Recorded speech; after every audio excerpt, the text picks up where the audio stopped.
So yung mga kawapo, yan lumalalim na may tubig dahil sa baradong kanal sa labas. Yan o, bilis lumalim ng tubig oh.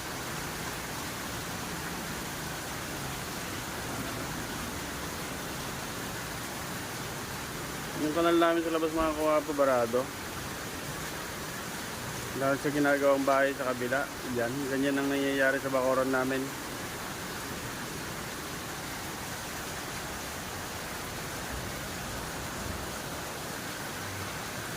Mawalang gabi sa ating lahat mga kawapo.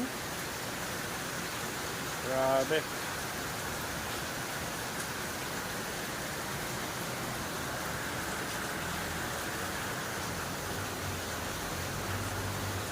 Yun na, bilis oh. Bilis lumalim oh.